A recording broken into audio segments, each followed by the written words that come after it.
Hey, this is Warren Sprouse. You're on the Bible Forum. Reports are that Iran is expanding into Syria, converting that country into a military and weapons base, filling it with heavily armed Shia proxy forces, earmarking Syria, as a launch pad for future attacks on Israel. At the same time, Israel has recently put the international community on notice that a failure to stop the Iranian push into Syria will result in Israeli military action.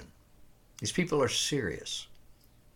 In this context, Israeli officials have traveled to the United States and to Russia in recent weeks, just in the last couple of weeks, to share information on Iran's military movements in and around Syria and to sound out our leadership as to where they stand with some of this, and also to sound the alarm over what may actually be coming in just next week or the week to come.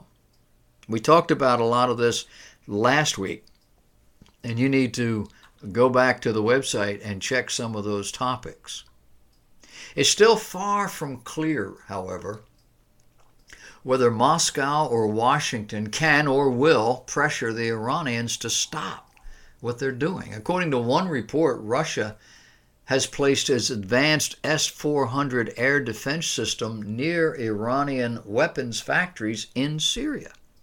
Yeah, Iran's making armament in Syria, and Iran's protecting those buildings. The factories purportedly produce long-range guided missiles for the Lebanese terror group Hezbollah, so that they would have this to use against Israel. Now, Russia hasn't confirmed any of this. They probably never will. But Iran runs the ground war in Syria on behalf of President Assad, which oversees, his regime anyway, oversees air operations in support of the Iranian-led Axis. Together they have managed to turn the tide in the Syrian war against the Sunni rebel organizations. Iran is adding their agents as the Assad regime drives out the rebels, filling that vacuum. And as all of this unfolds, a senior Israeli defense delegation traveled to Washington in mid-August to discuss what Iran is doing in Syria with our national security advisor, H.R. McMaster. One member of that delegation noted, quote, a kind of embarrassment and lack of a clear position, end of quote, among the Trump administration officials as it concerns America's commitment in the Middle East, particularly in regard to preventing the spread of Iranian influence in Syria.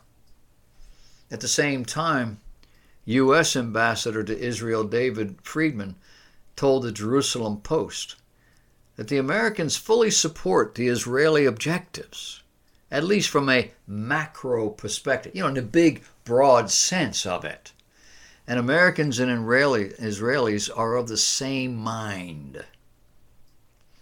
Well, while all this is going on, U.S. Secretary of Defense James Mattis was on a whistle-stop tour of Iraq.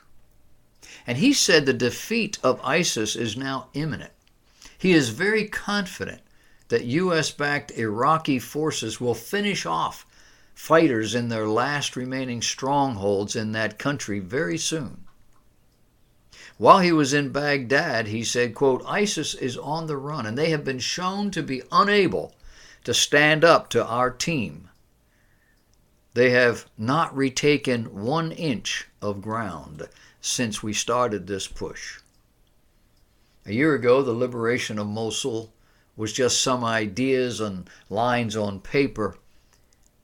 The liberation of Raqqa was not even that, according to Lieutenant General Stephen Townsend, who's commander of the Combined Joint Task Force in Iraq. This week, however, saw a hard-won victory in Mosul, We've seen, he says, our Iraq partners quickly refit and transition their force into a new defensive in that area. In Syria, we're in our third month to defeat ISIS. Daesh's defeat is inevitable. They are surrounded. They are cut off. But he says their cruelty continues to shine through as they hide among the women and the children. In response to criticism regarding the civilian casualties, Townsend said, "No military in the world's history has paid more attention to limiting civilian casualties than we have. Precision is what has given us options we've never had before." He was saying this because there were two Syrian monitoring groups claiming on Tuesday that at least 37 civilians were killed as a result of airstrikes led by U.S. coalition in Raqqa. General Mattis said an enemy that hides behind women and children are showing who are the people violating every standard of decency and fills us with conviction for what we have to do about this enemy. He says, "I've seen people fleeing to the Iraqi security forces and feeling safe when they got there." And he says that alone is more telling than anything you see in the media or anywhere else. He said you see people risking their lives, getting from one side to another, leaving them and coming over to our side. He says we are the good guys, and the innocent people in the battlefield know the difference. After 8 years of tiptoeing around to make it look like we're trying to stop the insurgency, more has been accomplished in the last 3 months than during that entire time. And people are more safe. They know they're more safe. And they're safe because of what we're doing. People on both sides know what we're doing and feel safe. The liberal progressive mantra is more like, well, just live and let live, while the practical conservative stance is kill the bad guys before they kill everybody else in sight. That, apparently, according to the media, makes conservatives and you Christians warmongers. You can't make this stuff up.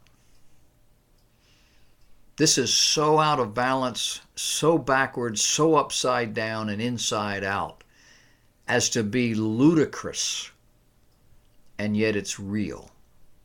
That's how these people are characterizing our rescue mission right now. And it's going to get worse.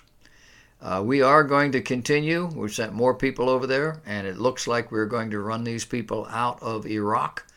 And then we're going to look at other things to fix and to clean up and to get back to some semblance of structure and decency so we can then begin to talk about what the future might hold for some of these embattled people. And there is no other nation on earth who has the stomach or the ability to do what we're doing.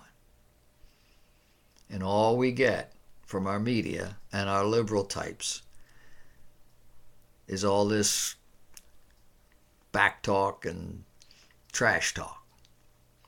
Pray for our leaders. In a very real sense, they're doing God's work.